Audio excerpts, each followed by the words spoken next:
गोजोन मोनाबिलि समाव जोङो दुलाराय बर' फरायसा आफादनि गासै मावथि बिबानगिरिफोरा आरो लोगोसेयैनो बर' थुनलाइ आफादनि दुलाराय बर' हारिमु आफादनि गासै बिबानगिरि दैदेनगिरिफ्रा बेयाव थुबुर जादों। कैलाश कल'निनि बड'फा उपेन्द्रनाथ ब्रह्म मार्ग आरो बे रिं र'डआव थानाय बड'फानि बे गोथार मुसुखायाव मोनाबिलि समाव जोङो दिनै आलारि बाथि फोजोंनानै केन्डेल लाइट फोजोंनानै जोङो बड'फानिसिम आर'ज गाबदों। आरो गोदान दिल्लीयाव थानाय बे रिं र'डनि बड'फा उपेन्द्रनाथ ब्रह्म रिं र'डनि बे मुसुखाखौ थांनाय 1 मे 2025 मायथाइयाव भारतनि नखर मन्त्रि अमित शाह बिथाङा बेखेवनानै होदोंमोन। आरो बियो दुलाराय बर' माहारिनि दाबि आरो दुलाराय बर' फरायसा आफादनि दाबिमोन। जों बयबो मिथिगौ जे गाबोन 20 नभेम्बर आरो समफोर 21 नभेम्बर दुलाराय बर' फरायसा आफादा बर' गोजोन गोरोबथानि गासै एकर्ड सिगनेटरिफोरखौ लाफानानै सा सानजा भारतनि मोन 10 शिडुल आसाम, मेघालय, मिजोराम आरो त्रिपुरा गासै 10टा शिडुलनि दैदेनगिरि लिडार्स रिप्रेजेन्टेटिभ आरो स्टेक हल्डारखौ जों हांख्रायदों।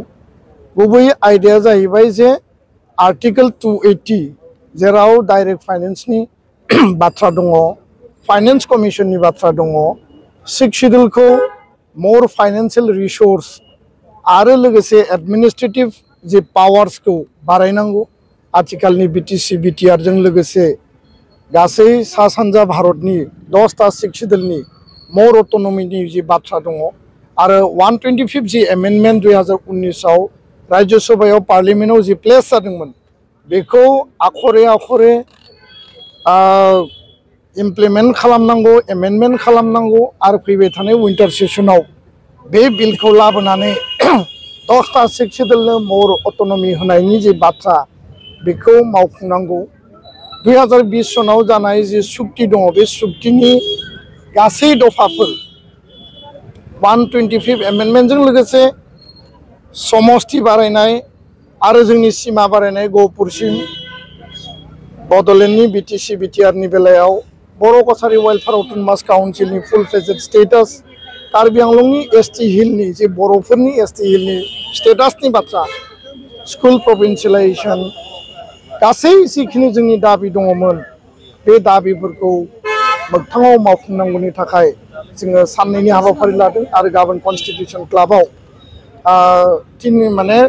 साननि 11टा बाजिनिफ्राय बेयाव नेशनेल लेभेल सेमिनार जागोन। गोबां बेयाव रिनन जायफोर 6 शिडुलनि सायाव एक्सपार्टिस बिथांमोना फैगोन आरो 6 शिडुल काउन्सिलनि रिप्रेजेन्टेटिभ स्टेक हल्डारा फैगोन। 21 नभेम्बराव जन्तर मन्तराव 3 घन्टिया धरना लानाय जादों आरो बे धरनानि गेजेरजों भारत सरकारखौ जों नारसिनगोन जाहाथे भारत सरकारा 5 बोसोराव जायफोर एकर्डआ इमप्लिमेन्ट खालामनो आद्रा थाबाय बे आद्रा थानाय बर' एकर्डनि मोनफ्रोमबो दफाखौ जाहाथे आखरे आखरे मावफुङो। दा बे खोथाखौनो लानानै जोङो बे हाबाफारिखौ लादों। आरो बिनि सिगां सिगां बड'फानि गोथार बे मुसुखायाव बिबार बावनानै बड'फानि सोरगोआरि जिउमानि आलो गोजोननि थाखाय जों इसोरनाव आर'ज गाबदों। आरो बड'फाया जिहेतु हारिनि जोंनि बयनिबो आदर्शनि महान व्यक्ति, बिथांनि थुलुंगानाय, बिथांनि आशीर्बाद, बिथांनि बोर सारस्रिनायजों बर' हारि दानायनि जे खामानिफोर, आद्रा सिमांफोर आरो गेरेमसा माहारि दानायनि जिखिनि हाबाफारिफोर मोगथाङाव जों जाफुंहोनो हानांगौनि थाखाय आरो जाफुंहोनांगौनि थाखाय दिनै जों गोदान दिल्लीयाव थानाय बे बड'फानि मुसुखायाव जों बयबो बिबार बावफैदों। खारन बिथांखौ जोङो जेब्लायबो जोथोन लानांगोन आरो बिथांनि बुंलांनाय मोनफ्रोमबो खोथाखौ जों आखरे आखरे मावनांगोन। दा बेखायनो दुलाराय बर' फरायसा आफाद, बर' थुनलाइ आफादनि नाजानायाव जोङो राजघाटनि गान्धी हिन्दुस्तानी साहित्य सभाजों जयै बड' स्टाडि सेन्टार जों बानायबाय आरो भारत सरकारखौ नारसिननानै बड'फा उपेन्द्रनाथ ब्रह्म मार्ग आरो बे रिं र'डआव बिथांनि स्टेचु गायसननाया बर' हारिनि मोनसे माइल खुन्थिया आरो बेयो नेशनेल लेभेल, इन्टारनेशनेल लेभेलनि मोनसे जोंनि हारिखौ जौगाहोनायनि मोनसे स्टेप होननानै आं बुंनो सानो।